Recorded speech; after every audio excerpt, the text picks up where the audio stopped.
Marble floor, noon heat. The sound of fabric ripping. Strip her. Chief Advisor Kofi's voice cuts through silence. This orphan rat stole the Queen's moonstone. Amara, 16, kneeling, tastes blood from her split lip. 300 nobles stare. I found it. I was bringing it back. Liar. The cloth pouch tears from her neck. Her mother's only gift gone. Have you ever been punished for doing the right thing? Accused when your only crime was compassion? This is one of those African stories. Real-life stories where a single act of injustice can unravel a kingdom's lies. In Azura, where jasmine blooms white and secrets grow 15 years deep, young Amara learned that truth doesn't always protect you. But when a prince disguises himself to hunt for her, what he uncovers will expose a conspiracy that reaches the throne itself.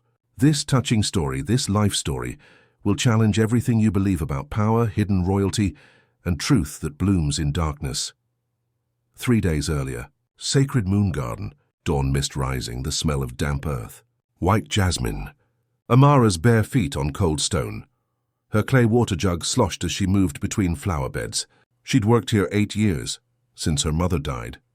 The garden was her world, silent, beautiful, safe, until her foot caught something in the vines. She knelt. Thorns scratched her wrist, drawing tiny beads of blood. There, tangled in jasmine roots, something glinted, a pendant.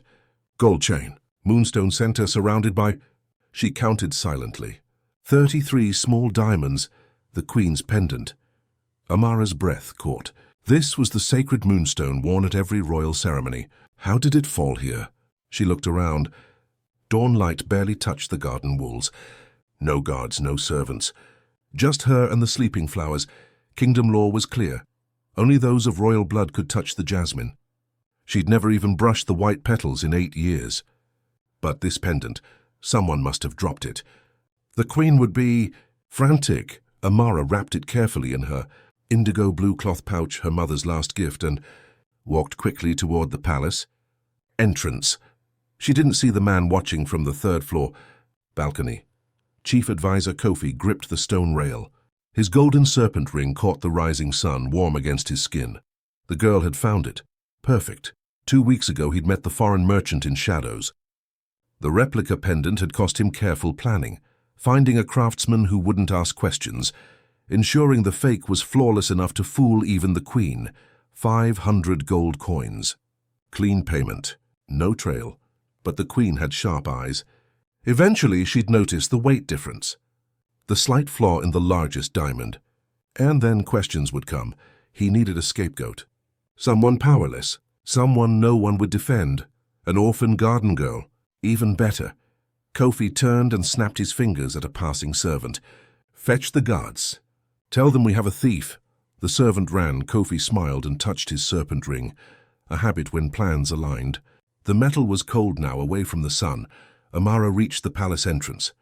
Her heart hammered against her ribs. She'd never been inside the main halls, heavy boots on marble. 6 guards surrounded her. Hold there!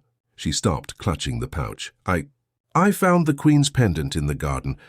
I'm returning it. Don't move. The lead guard's hand went to his sword, footsteps on the grand staircase. Slow, deliberate, each step echoing. Chief Advisor Kofi descended like a king. His grey beard was perfectly trimmed. His robe swept the stairs. Every eye in the entrance hall turned to him.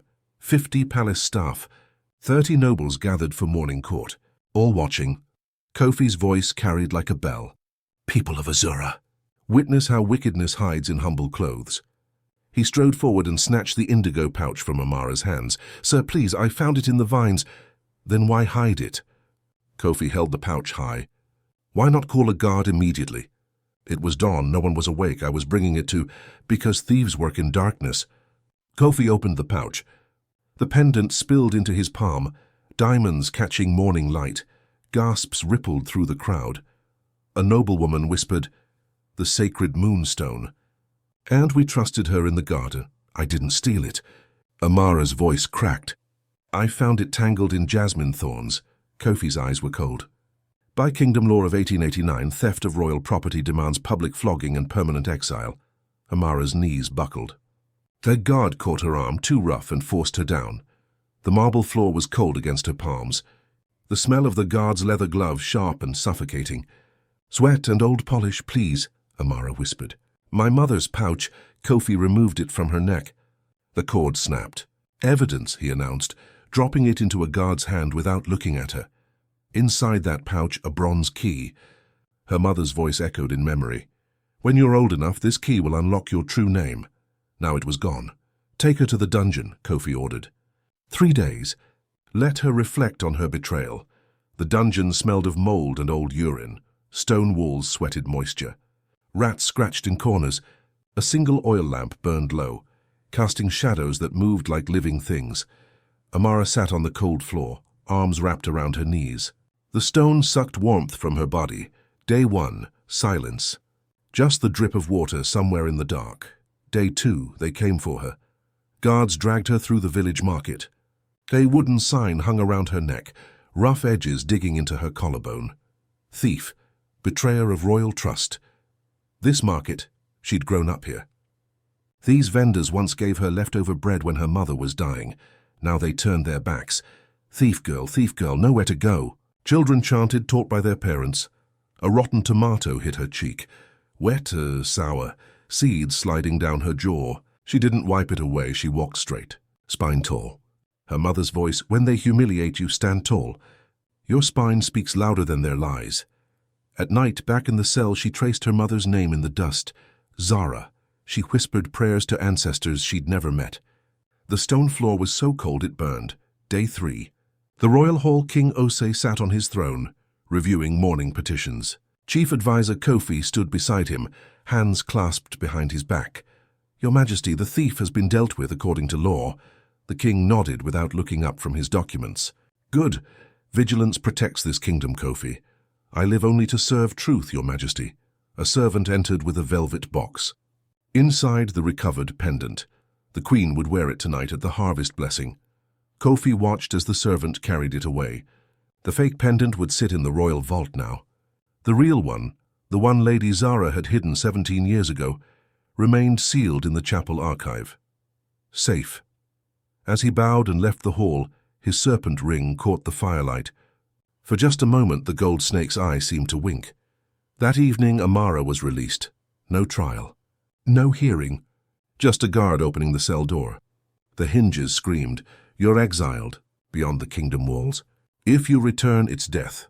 She stumbled into the fading light, blinking against the sudden brightness. The palace gates slammed shut behind her. The sound echoed. She stood there, swaying slightly. In her hand, her mother's pouch returned. But when she opened it, the bronze key was gone. "Where's the key?" she asked the guard through the gate bars. He shrugged. "What key?" "Move along, thief." The outer village stretched before her, smoke, dust, the smell of sewage and desperation, sounds of arguments and crying babies. Amara took one step forward, then another, her mother's voice. "Truth grows slow, Amara, but it grows." She pulled the indigo pouch close to her chest and walked into exile. Behind her, the palace gates stood closed. Ahead, the slums waited. She didn't look back. The outer village smelled like survival, smoke from cooking fires, open sewage, rotting food. Children with distended bellies played in mud, while their mothers haggled over scraps. Amara found shelter in an abandoned pottery shed. Half the roof had collapsed. Rain came through in 3 places. But it was hers. The first night she counted her possessions, her mother's empty pouch, the clothes on her back. The second night, a rat stole her last piece of bread. The third night, she stopped counting. Week 1, the village well. Women gathered there every morning. Amara approached carrying her water jug. "Excuse me, I'm looking for work." They turned their backs. "We don't hire thieves," one muttered. Another spat near her feet. A child threw a stone. It hit her shoulder. Amara stood alone by the well. That afternoon, behind a collapsed stall, she found broken pottery. 17 pieces. She cut her palm collecting them. Blood bright against dark skin. She used mud as glue. Pressed fragments together. By morning, 3 crude bowls. She sold them for 3 copper coins. The buyer said, "These are terrible. They hold water." He bought them anyway. Week 2. The boarding house landlord eyed her 3 copper coins. "Not enough. But we could arrange something else." His meaning was clear. "No, thank you." His hand caught her wrist. "Don't be foolish, girl." Amara smashed a water jug over his head. He dropped, cursing. She climbed out the window. Left her sleeping mat behind, that night bare ground. cold seeping into bones. Week 3, a street dog started following her, skinny, mangy, limping. She had half a loaf of bread, 2 days of food. She broke it, gave half to the dog. He ate in 3 bites. Sat beside her, she named him Hope. First smile in 3 weeks. Week 4, a merchant approached. I need a witness. Say you saw my servant steal. 10 silver coins, 10 silver, a month of food. Her real roof, did he steal from you? The merchant smiled. Does it matter? Amara thought of the wooden sign. Thief. 300 nobles watching, her mother's voice. Your spine speaks louder than their lies. No. You're a fool. Maybe. He walked away. That night, she found a white wildflower growing through cracked stone. Tiny, impossible. She placed it outside her door. Prayer without words. Week 5. The world spun. Copper taste. Hunger had claws now, ground rushing up. Then hands lifting. She woke to the smell of dried herbs, ceiling covered with bundles. An old woman grinding something. Mortar and pestle. Brass bangles jingling. Drink. Bitter tea pressed to her lips. Who are you? Yaya, and you're Lady Zara's daughter. Amara's eyes snapped up. How? Your mother saved my son. 20 years ago. I taught her which stars to follow when the palace became a cage. Yaya moved to a wooden chest, pulled out an indigo bundle. Inside dried jasmine, folded paper, a bronze key. Your mother left 2 keys. Palace guards took yours. This is the duplicate. Amara stared at the key. Warm metal, what does it open? Palace Chapel Archive. Royal birth records. Yaya returned to grinding. Your mother was Lady Zara, royal astronomer. You're more than they told you. The paper was a map. Palace layout. An X marking a room. Words in faded ink. The bronze key opens what they tried to erase. When you are 17, reclaim it. For truth. See her mother's handwriting. Amara's hands shook. She died protecting this? She died believing truth finds its season. Yaya poured hot water. Herbal smell filled the hut. Now rest. Can't hunt truth on an empty stomach. That evening, Yaya draped an indigo shawl over her shoulders. Your mother wore this color at the palace. The nobles said it was too bold. The fabric smelled faintly of jasmine. Why did she hide me? She made a prophecy. When the orphan child reaches 17, the serpent in the court will be undone. Someone heard. Someone with a serpent's heart. Who? Chief Advisor Kofi. The name hit like a fist. You turned 17 3 weeks ago? Yaya asked. Amara nodded. Then the clock started.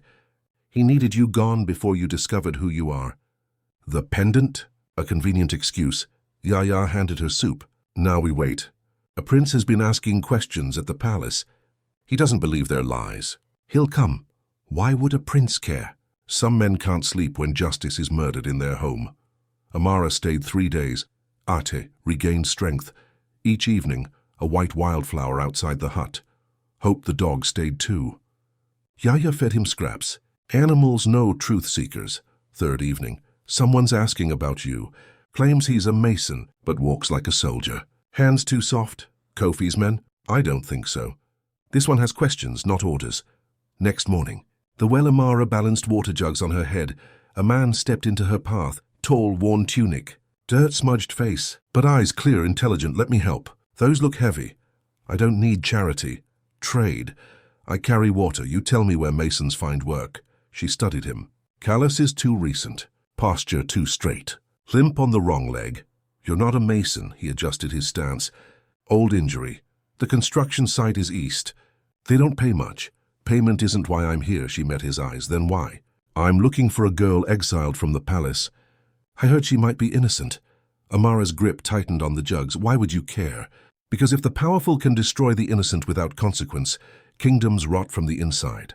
Silence. The village moved around them. That girl is right in front of you, he smiled. It changed his face entirely. Then we should talk. Hope limped up. Sat between them. Tail wagging. Behind him, unnoticed, the morning sun caught a scar on the man's shoulder when his shirt shifted. A royal training scar. Amara saw it. Said nothing, but she knew. Over 5 days they worked together. The man called himself Kofi, common name. Said he was a traveling mason. Amara didn't believe him, but she needed help. And he worked despite soft hands day one hauling stones. He lifted wrong. Stone slipped. Landed on his foot, eloquent curses. Palace vocabulary. Masons don't usually know words like lamentable, Amara said. I read a lot. While laying bricks? During breaks, Hope stole his lunch. They shared her cassava and beans in the shade. She noticed calluses on his palms, but fresh. Not years worn. And the way he held the water cup. 3 fingers, not full grip. Royal table manners. She said nothing. Day 2, carrying water for the market. What happened at the palace? He asked carefully. I tried to return something that wasn't mine to touch. That sounds like integrity, not crime. Try telling that to a kingdom needing a scapegoat. They walked in silence. The water jug sloshed. Then, scapegoat for what? Someone powerful needed me gone. When power speaks, truth goes silent. His jaw tightened. She saw it. Day 3, palace guards rode through. Amara grabbed his arm. Pulled him into an alley. Stay quiet. No permit means jail. Pressed against the brick wall. His heartbeat hammered against her shoulder. Guards passed, laughing about something. He looked down at her. You just protected me from my own... Stopped. Your own what? Nothing. But she'd heard. My own royal guards. His guards, pieces clicking into place. Day 4. Evening fire outside the pottery shed. Your mother's pouch, he said.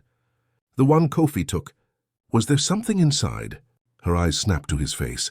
How do you know about the pouch? He froze. You mentioned it earlier. No, I didn't. Fire crackled between them. Hope stirred in his sleep. Who are you? Amara's voice was flat. Someone who believes you were wronged. That's not an answer. It's the only one I can give right now. She stood. Then I can't trust you. Wait, he stood too. You're right. I haven't been honest, but I came here for one reason. To find the truth about what happened to you. And every day I spend here, I'm more certain. They destroyed you to hide something bigger. They? Kofi, the court. Maybe more. His voice dropped.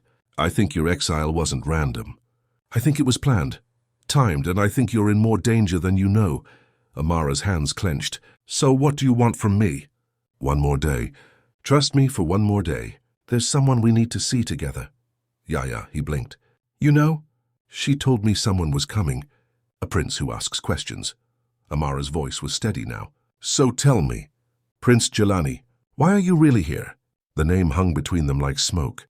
He exhaled slowly, reached up and removed the dirt smudged on his face, stood straighter. The disguise fell away like a shed skin, because a prince who can't protect one innocent girl has no right to rule a kingdom. His eyes, darker now, without the dirt, met hers directly. And because I've spent 5 days watching you survive with dignity what would have broken most people. You're not a victim. You're someone who deserves the truth. And I'm going to help you get it. They went to Yaya's hut at sunset. The old woman was waiting outside, brass bangles jingling. Took you long enough? You knew? Jelani asked. I'm old, not blind. You have your mother's eyes. And her stubborn walk, she led them inside. The smell of dried herbs was thick. She set the wooden chest on the table between them. Dust rose when she opened it.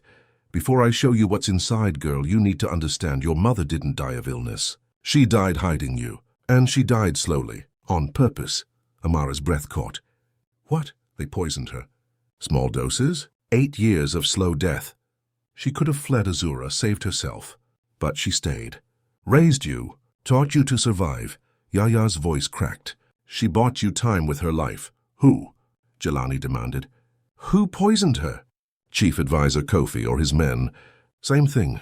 Yaya pulled out a leather journal. 23 years ago, Amara's mother, Lady Zara, was royal astronomer to the king. Respected, honored. She charted stars, predicted weather, advised on planting seasons. She handed the journal to Jelani. He opened it. Pages of numbers, dates, transactions, names. What is this? Lady Zara was brilliant. She noticed discrepancies in the treasury reports.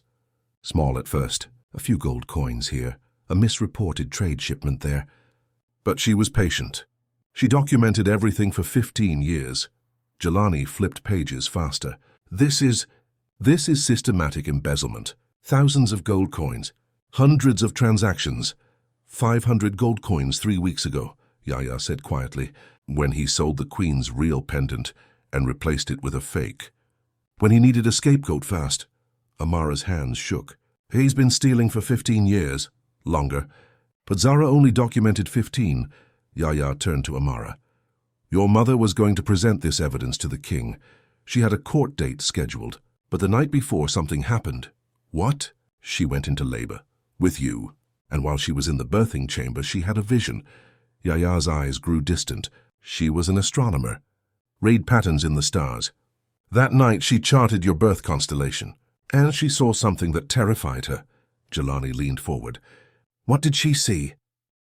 A prophecy. Yaya's voice dropped to a whisper. She announced it to the midwife, the attending physician, and unfortunately Kofi's wife, who was there as a court witness. This child is born under Serpent's caput, the serpent's head, and when she reaches 17 years, the serpent in the court will be undone by the truth she carries. Silence filled the hut. Kofi's wife reported it immediately, Yaya continued. That same night, men came to kill Zara. She escaped through the servants' passage, fled with you, newborn, barely hours old, into the outer villages. Amara's voice was barely audible. She gave up everything for a prophecy? She gave up everything for you. The prophecy was just the excuse they used to hunt you both. Yaya reached into the chest again, pulled out a sealed scroll. This is your birth record, the original. Before Zara erased herself from palace records and became a servant, she handed it to Amara. The seal, royal wax, blue and gold, was unbroken after 17 years. Amara's hands trembled as she broke it. The scroll unfurled. Old parchment. Careful ink. Amara Zara, born on the 3rd day of the Serpent moon, under the constellation Serpent's caput, daughter of Lady Zara, royal astronomer, granted noble title for service to the crown and name water-damaged illegible. Witnessed by Kofi's wife deceased. Midwife Amma deceased. Court physician deceased. Sealed with the royal bloodline designation. At the bottom, a wax seal. Not the regular court seal. The direct royal lineage seal. Jelani's face went chalk white. That seal. Only the king's direct blood heirs receive that designation. Amara looked up, confused. What does that mean? It means your father wasn't just any noble. Jelani's voice was hoarse. It means he was royal. Direct line to the throne. The scroll slipped from her fingers. That's impossible. My mother was a servant. Your mother became a servant to hide, Yaya interrupted. But before that she was Lady Zara, brilliant, beautiful, and caught the eye of someone very powerful in the court. Who? Amara demanded. Who is my father? Yaya hesitated. Looked at Jelani. He was staring at the seal, at the birth date, counting backwards in his head. No, he whispered. Yes, Yaya said quietly. What? Amara looked between them. What am I missing? Jelani sat down heavily. 17 years ago, my father, King Osei, was not yet king. He was crown prince, and he was known for his connections with various court women before his arranged marriage. The pieces fell into place like hammer strikes. You're saying... Amara couldn't finish. I'm saying, Jelani's voice was careful, that the birth seal, the timing, the desperate cover-up, it all suggests your father was my father, which would make you my half-sister. The hut spun. Amara stood, stumbled, caught herself on the table. No. No. It's why Kofi was so desperate, Yaya said gently. You're not just some servant's daughter. You're illegitimate royalty, and if that became public, if you claimed your birthright, it would destabilize the succession, create questions, possibly even challenge Jelani's claim to the throne. I don't want the throne. Amara's voice cracked. Kofi doesn't know that. He only knows you're a threat. Yaya stood. When you turned 17 3 weeks ago, the prophecy's timer started. He panicked, framed you, exiled you, hoped you'd disappear or die in the outer villages. Jelani was still staring at the scroll. All this time I've had a sister, and she was being tortured 50 feet from my window. You didn't know, Yaya said. I should have, his hands clenched into fists. I should have questioned, should have investigated years ago. You were a child, Amara said quietly. We both were. They looked at each other. Half-siblings, strangers, allies, what now? Amara asked. Jelani stood. Now we expose him, publicly, with undeniable proof. They'll kill us. Not if we do it right. He turned to Yaya. The full moon ceremony. 5 days from now. 300 witnesses, the king and queen on their thrones. We retrieve more evidence from the chapel. If Zara hid the birth scroll there, she might have hidden other things, and we present everything at once. That's suicide, Amara said. That's justice. 3 days of preparation. Yaya taught them palace layout, guard rotations, secret passages from her memory of serving there decades ago. Jelani's servant. Tundi smuggled supplies, disguises, servant badges, and the bronze key, the original one taken from Amara during her arrest. How did you get this? She asked, holding it. I'm the prince. I told them I wanted to review the evidence personally. They gave me the box. I pocketed the key. Tunde grinned. Perks of royalty. What does it open? Jelani asked Amara. She showed him the map her mother had left. Chapel archive. There's supposed to be more evidence inside. Then that's our target, but Kofi was hunting day 4. A street urchin came running. Advisor, the exiled girl, she's meeting with someone. They visited crazy Yaya. Kofi's hand tightened around his golden serpent ring until the metal bit into his skin. Describe this someone. Tall, maybe 30. Moves like palace guard. Hands aren't workers' hands, blood drained from Kofi's face. The prince he'd suspected. Now he knew. He summoned his 5 most brutal enforcers. Men who'd done his quiet work for years. There's a stranger in the outer village, asking questions. Protecting the thief girl. Find him, question him. And if he resists... Kofi's smile was cold. Accidents happen to curious travelers. That night, Jelani walked alone. He wanted to scout the palace walls. Check sight lines. Guard positions. 5 men stepped from shadows. Advisor Kofi has questions about your interest in the exiled thief.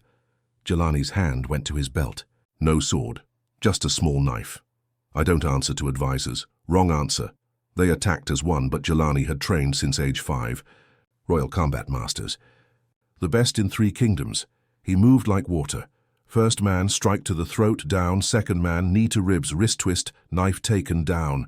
3 remaining. 1 grabbed his shirt from behind. Fabric tore. The royal training scar on his shoulder blazed in the moonlight.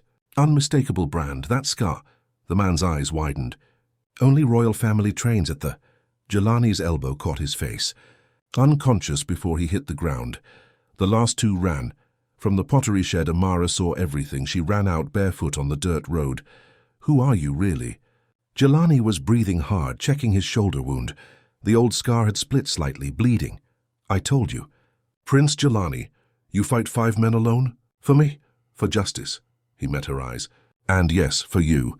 Because you deserved better than what this kingdom gave you. Her voice broke. Don't make me hope. Hope is dangerous when you have nothing. Then let's make it worth the danger, she grabbed his wrist. If you're my half-brother, why does looking at you make me feel... She stopped. He understood, I know. But we can't think about that now. First, survival. Then, truth. After that, he touched her hand briefly. After that, we'll see who we really are to each other.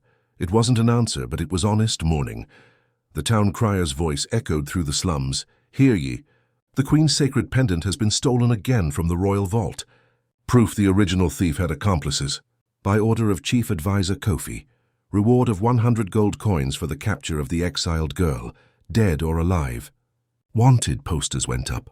Her face sketched in charcoal on every wall. Villagers who'd pitied her now saw gold coins when they looked at her. Yaya hid them in her cellar. Stone walls. Smell of earth and stored vegetables. A single candle. 3 days in darkness. Amara paced. Maybe I should just leave Azura, disappear. Running confirms guilt, Jelani said from where he sat sharpening his knife. Easy for a prince to say. You lose a sister you just met. I lose my life. His knife stopped.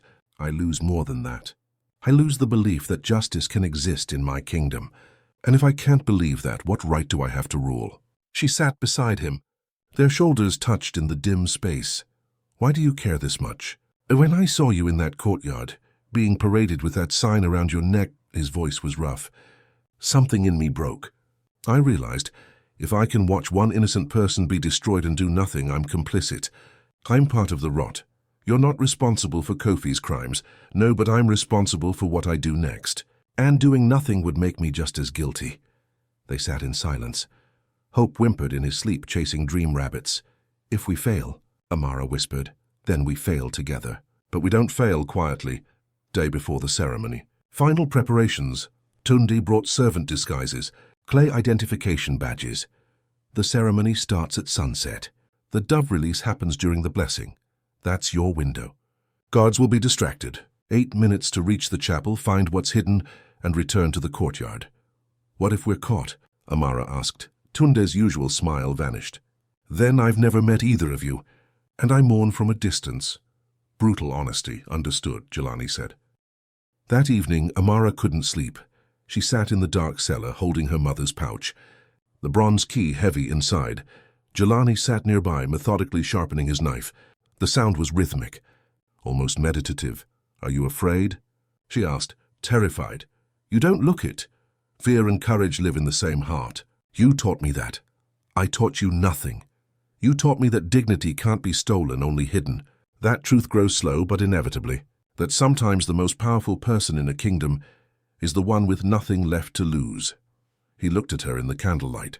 5 days with you taught me more than 17 years in the palace. Her throat was tight. If we survive this, when we survive, what happens between us? I don't know. His voice was quiet. You might be my sister. You might be something else my heart hasn't named yet. Either way, I want to know you. Really know you. Not in crisis, not in fear, just know you. It wasn't a promise, but it was something worth surviving for. Dawn of the full moon ceremony. Yaya blessed them with smoke from burning jasmine. Her hands shook slightly. Your mother would be proud.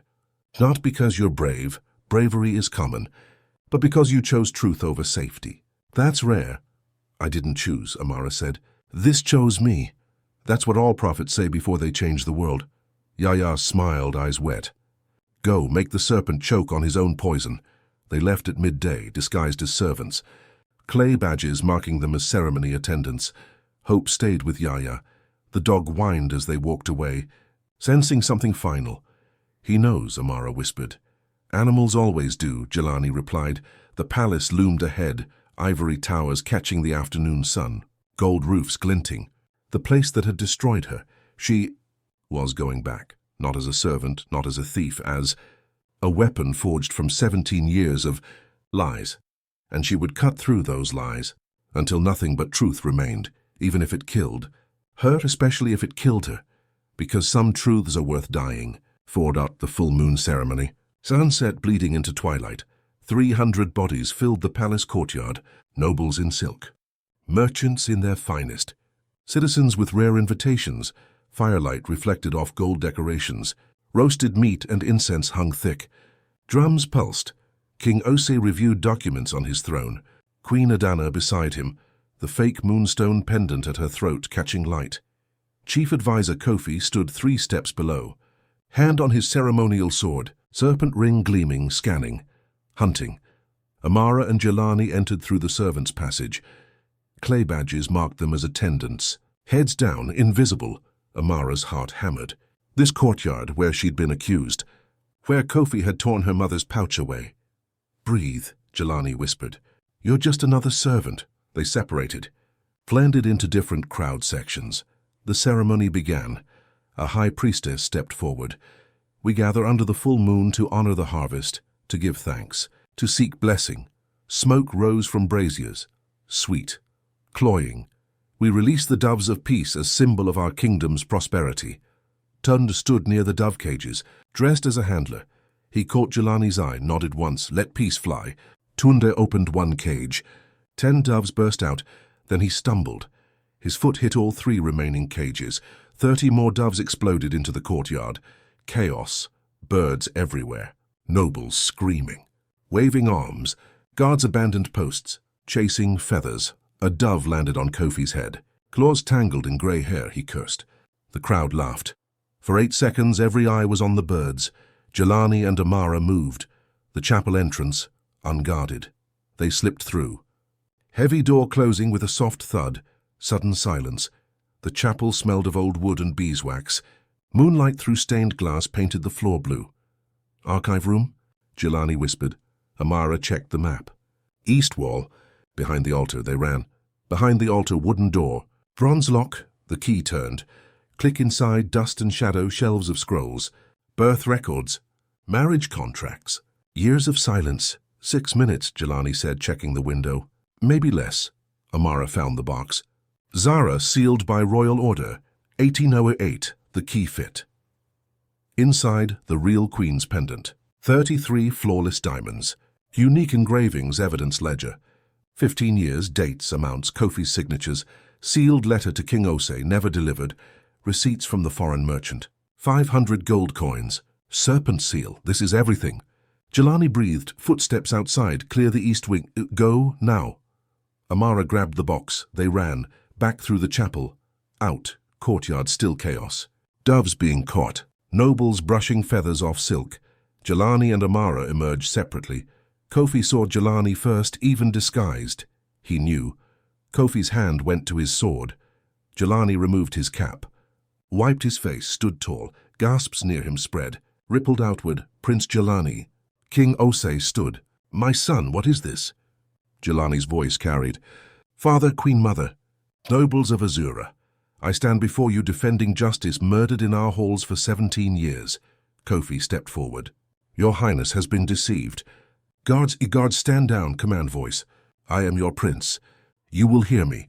Guards froze. Amara stepped forward. Removed her disguise. The thief girl. She dared return. No, Jelani cut through. This girl, exiled as a thief, shamed before you, is Lady Amara Zara, daughter of your former royal astronomer. Queen Adana gasped. Zara, but she vanished. She fled. Someone wanted her dead. Someone who feared her discoveries. Amara's voice shook but held. My mother documented 15 years of treasury theft. She was murdered slowly, poisoned, while hiding as a servant to protect me. Absolute silence. Jelani held up the ledger. Father, where did 2,300 gold coins vanish between 1803 and 1818? He read aloud. January 1810, 50 gold. March 1812, 100 gold. September 1815, 200 gold. All signed by Chief Advisor. He turned to Kofi. Recognize the signature? Kofi went white. Then red. Forgery. The girl and prince fabricated. Then explain this. Jelani held up the real pendant. Queen Adana gasped. He handed it to her. She traced the engravings. Her wedding date. Her children's names. The tiny flaw only she knew. This is mine, she whispered. The vault pendant. Felt different. Lighter, but I trusted. Her eyes lifted to Kofi. You replaced my wedding pendant with a fake. Tundi led forward a merchant. Your Majesties, I purchased a pendant matching this 3 weeks ago. From Chief Advisor Kofi. 500 gold coins. I have the receipt. Kofi's signature. Serpent seal, the crowd murmured. Built to shouts, Kofi backed away. No, this is witchcraft. She bewitched. Enough. King Osei's voice silenced everyone. He descended the steps slowly. Each footfall echoing, stopped before Kofi. You have served 25 years. I trusted you with my kingdom's wealth. My family's safety, voice cold. You repay me with theft, murder, framing an innocent child. My king, no. Queen Adana descended, walked to Kofi, removed the golden advisor medallion from his neck. Slowly, deliberately, you wore the serpent as wisdom. But you were the serpent all along, she turned. Dropped the medallion into a brazier. Gold melted. Pooled like blood. Dead silence. Kofi turned to run. Jelani blocked him. No, you face every person you wronged, starting with her. Amara walked forward, stood inches from Kofi. You stole my mother, my childhood. My name, voice steady, but you couldn't steal my truth. Kofi spat at her feet. Guards grabbed him. King Osei turned to Amara. Lady Amara, I don't have words for the injustice you've endured, but before this kingdom I acknowledge your mother's service, your lineage, your innocence. What restitution can the crown offer? Amara breathed deep. 3 things, Your Majesty. Everyone listened. First, clear my mother's name. A memorial. So people remember she died protecting truth. The king nodded. Granted. Second, review every case under Advisor Kofi. Release innocents. Reunite families. Granted. Third, her voice strengthened. Tell every child, power without integrity is tyranny wearing a crown. And one person standing for truth can change everything. Silence, then applause. One noble, spreading, building. 300 people applauding an orphan in servant's clothes. Kofi screamed as guards dragged him away. You think you've won? Kingdoms always breed new serpents, Amara called after him.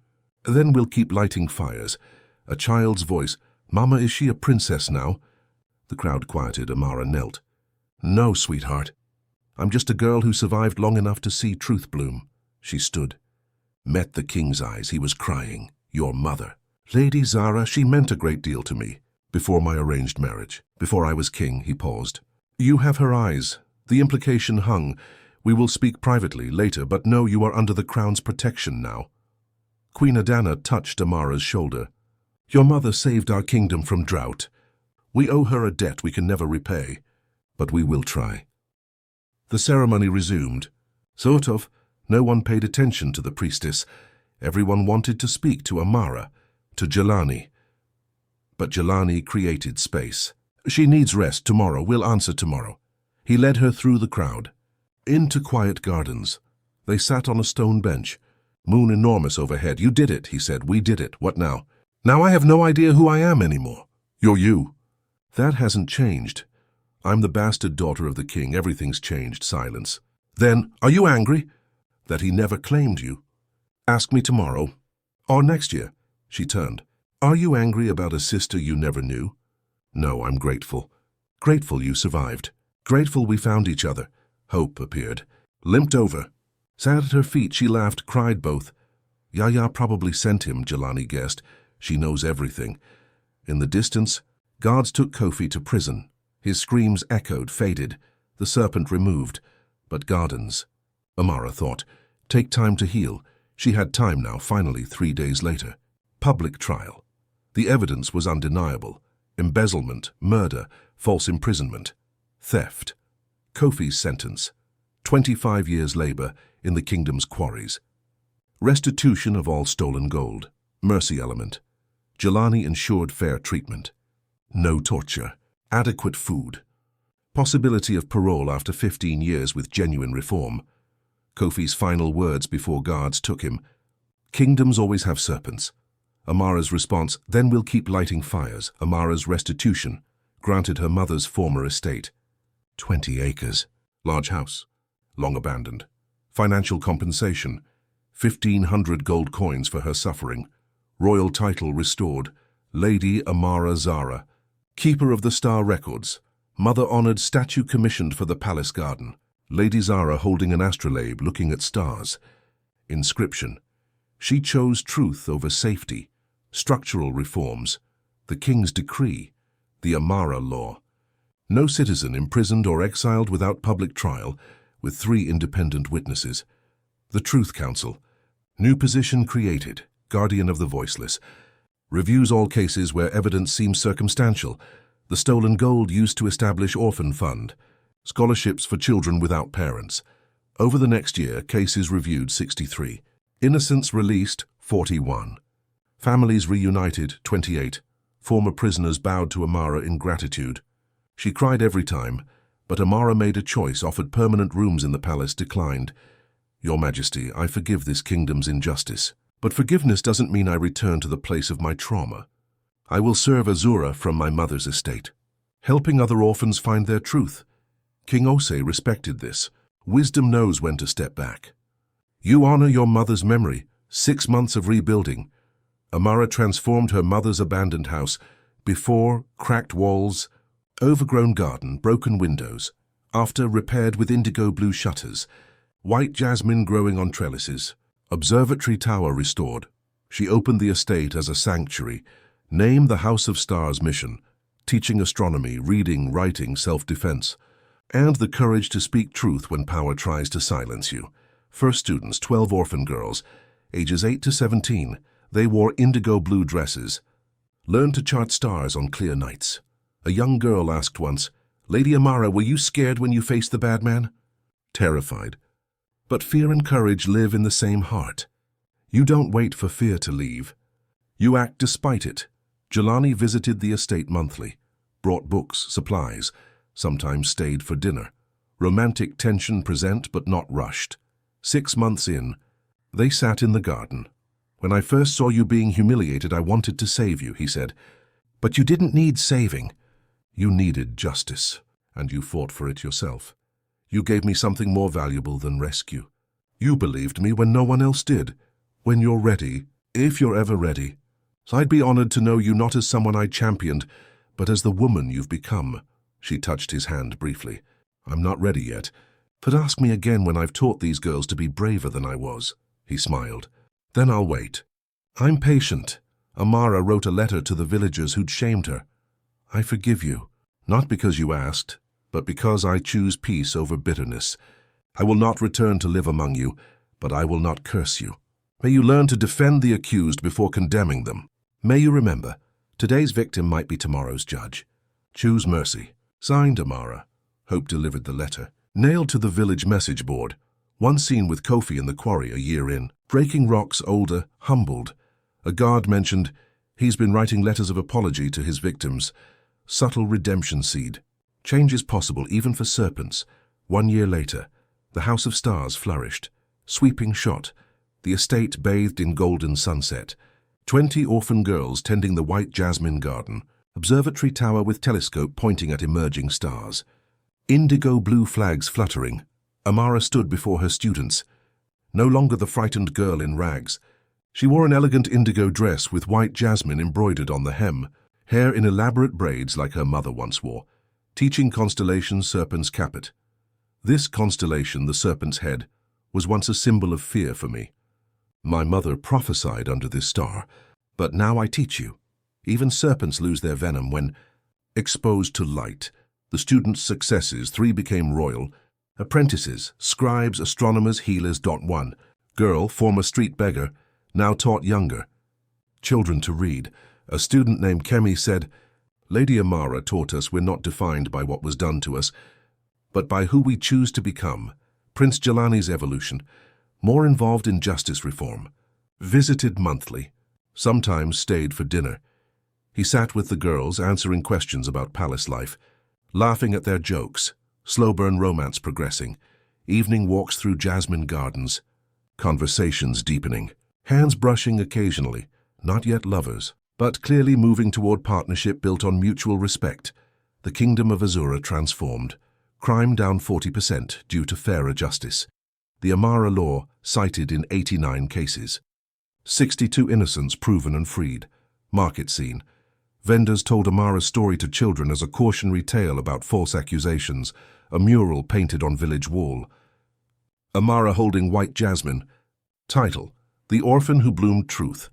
Elder Yaya, still alive, still wise, still wearing brass bangles, now official truth keeper for the House of Stars, teaching girls about medicinal herbs. Your Lady Amara survived because she remembered, truth grows slow but unstoppable, like white jasmine through stone. Hope the dog, fat and lazy, now sleeps in sun. Beloved by all the girls, one student tripped over him. He didn't even wake. Comic relief beat final scene. Amara alone in the garden at twilight. She held a white jasmine flower, stood before her mother's statue. Smell of jasmine heavy, sound of girls laughing, fireflies glowing, first stars appearing, closing voiceover. They called me orphan, thief, cursed. But my mother's truth was a seed planted in darkness, waiting for the right season. If you are in your season of humiliation, know this. Your dignity cannot be stolen, only hidden. And hidden things bloom when serpents least expect it. Truth grows slow, but it grows. Camera pulled back, the entire estate glowing, indigo flags rippling. Girls dancing, Jelani arriving on horseback waving. Amara whispered to the statue, Thank you, Mama, the stars kept their promise. What would you do if you were Amara? Would you forgive the kingdom, return to the palace, or forge your own path? This is one of many African stories that reminds us, real-life stories of injustice become touching stories of redemption when we choose resilience over revenge.